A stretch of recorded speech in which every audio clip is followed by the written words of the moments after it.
Hey guys, how's it going? In this video, I'm going to be going over why you're studying for the SAT, you're preparing, you think you've improved, you've done all this work, and then you get your results and your test results are either not improving by as much as you want them to be improving by or not improving at all. I'm going to give 3 reasons as to why I think that could be and how you resolve each one. Without further ado, let's get into the video. All right, so for our first reason, we have memorizing instead of learning. So what does this mean? This typically means maybe you're doing practice tests, you're going through questions, you're putting in a lot of time, but you're not understanding why you're getting questions wrong and how you can then fix that. So let's say you do a practice test, you just look at the answer key, you see what your answers are, you see what the correct answers are, but you don't do that next step to really understand why did I pick what I picked? And why is that the wrong answer? And then why is the correct answer actually the correct answer? So the number one way to fix this is if you are doing practice tests, go question by question for the questions you got wrong and understand first, why did you pick that answer, right? What was your thought process? Go step by step, remember what you thought when you were answering the question, and then read the explanation for why the correct answer is the correct answer. And then typically they'll go step by step through the process for getting the correct answer. Compare this to your process and try to identify the step where you went wrong. So this could be something as simple as maybe you messed up a sign, right? So you were doing addition when you should have done subtraction, right?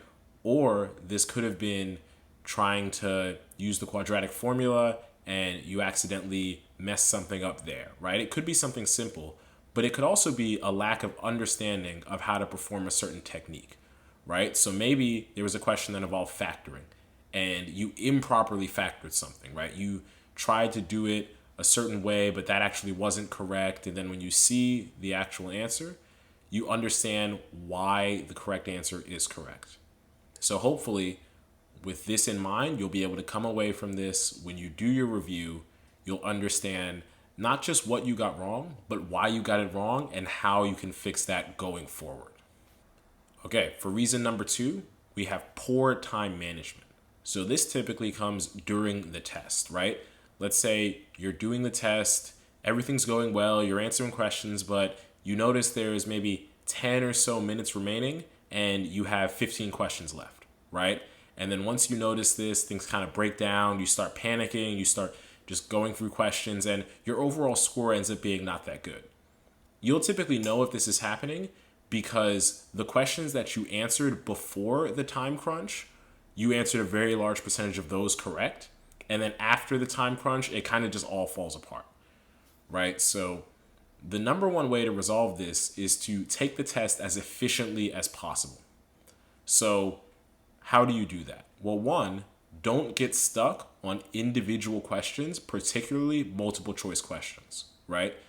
If you're at a multiple choice question and it's taking you 2, 3, 4, 5 minutes, that's a good sign that you need to skip this question and just come back to it, right? Because let's say you spend 5 minutes and you get that question correct, but then you're unable to answer 3 or 4 later questions, right? Getting that one question correct is not going to make up for the 3 or 4 questions you're now unable to answer. So that's why we want to take the test as efficiently as possible. We want to skip that question. We want to answer the questions we can answer and then come back to that other question if we have time. But that one question won't be as much of an issue if you're able to go through all the questions that you do know and answer them correctly. This typically involves creating a plan before the test as to how you want to approach each section. So particularly for the math section, right, you want to, one strategy that I personally recommend, and I'll be doing a video in the coming weeks on test taking strategies that will allow you to maximize your score in this way. But one strategy is to go through the questions and first answer all the questions that you know how to answer right away, right? The questions that you can look at, quickly understand how to answer, and then go back through each of the remaining questions and then answer the ones that are left, right? So this way, you make sure that you're not avoiding a question or not getting to a question that you know how to answer. So you're getting all of the points that you know you would get first. Then you're looking at the questions that are maybe a little bit more difficult, maybe take a little bit more time to reason through. And you're still doing those questions when you have time, but you're making sure it's not coming at the expense of easier points. This tends to be a very effective strategy because you don't run into a time crunch in the same way. And if you do run into a time crunch, the questions that you're unable to answer are likely the questions that you may have either gotten wrong or taken the most time with anyway. So this can be a much more efficient way to take the test and get a high score. All right, so for our final reason, this one is pretty simple, but it affects a lot of people. I've worked with a lot of test takers who have had this issue. You're not thoroughly reading each question. This is important for all sections, and I'll focus on the math in this video particularly, but in each question on the SAT, generally there is some information that's not really relevant to answering the question, and then there's one portion of the question that's essential in answering it, right?